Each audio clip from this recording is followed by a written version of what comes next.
Bonjour et bienvenue sur le plateau de la première édition des Talents aquitains de l'aéronautique et de l'espace, organisée au Palais des Congrès à Bordeaux par la Tribune Objectif Aquitaine en co-création avec Bordeaux Aquitaine Aéronautique et Spatiale. Nous recevons Hervé Ostruy, qui est le directeur du groupe Safran et qui est donc une très très grosse implantation en Gironde.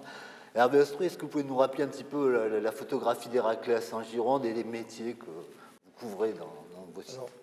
Héraclès en Gironde, c'est aujourd'hui 3 sites qui sont en région bordelaise, donc situés au Haillan et à Saint-Médard-en-Jalles. Notre activité de base à Héraclès, c'est la propulsion. Donc c'est la propulsion à la fois des missiles balistiques, des missiles tactiques au travers de notre filiale Roxel, et c'est aussi la propulsion spatiale, c'est notre contribution au lanceur Ariane 5, voire au petit lanceur Vega. Ça, c'est notre métier de base.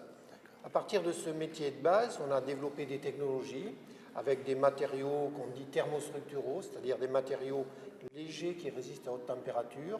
Et à partir de là, on a diversifié notre activité. Par exemple, aujourd'hui, on fait des plaquettes de frein pour les avions. On a aussi diversifié à partir des technologies générateurs de gaz.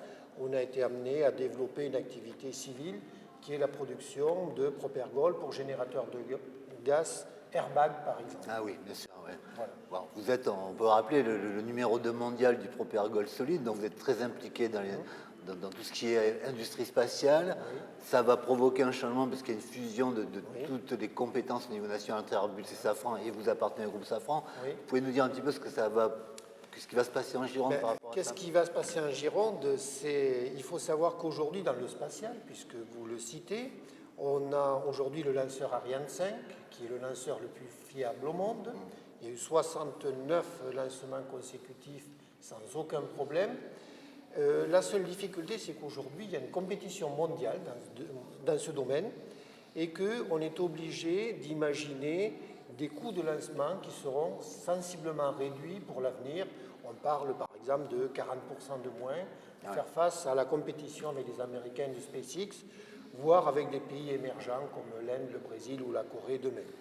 Alors à partir de là, il fallait imaginer un système qui nous permette de relever cette compétition mondiale. Alors 40%, ça ne se gagne pas en une seule opération. Très conséquent. Il faut bien sûr reconcevoir un nouveau lanceur qu'on appelle Ariane 6, avec des méthodologies nouvelles du design to cost, mais il fallait aussi changer l'organisation industrielle, c'est-à-dire éviter les différents stades de fabrication de ce lanceur Ariane.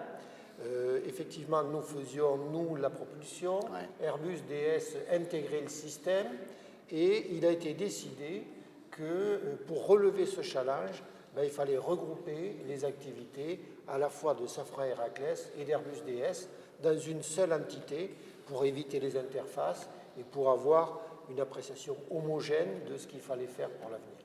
Donc c'est très technique, on va dire. Il n'y aura pas de retombées sur les effectifs, quoi. Voilà, c'est un peu la question sous-jacente. Non, alors sur les effectifs, non, parce qu'il y aura deux phénomènes. Il faut réduire les prix, donc on va largement automatiser certaines opérations, toutes celles qui peuvent l'être, mais par ailleurs, la cadence de réalisation, par exemple, des tuyères que l'on réalise au Haillan va être multipliée par 3. Ouais, donc en fait, l'automatisation et l'augmentation de cadence ne va pas avoir d'impact négatif sur les effectifs. Bon, on peut rappeler, pour finir, que Héraclès, en tant que société, va disparaître donc, dans la nouvelle co-entreprise. Héraclès va disparaître dans une nouvelle co-entreprise qui s'appelle Airbus Safran Launcher, que nous allons intégrer dans les semaines qui viennent. Très bien. Pour en revenir à la manifestation d'aujourd'hui, alors c'est la première fois que les opérateurs, les cadres, les techniciens, les ingénieurs sont un peu mis en valeur dans la filière aéronautique spatiale défense. Vous voyez ça comme, pour vous, c'est une bonne initiative? C'est une très bonne initiative. J'insisterai peut-être sur un point particulier, vous l'avez cité, c'est les opérateurs et techniciens. Et tout à l'heure, il y a un prix qui va être remis au niveau achat, logistique, gestion des ressources.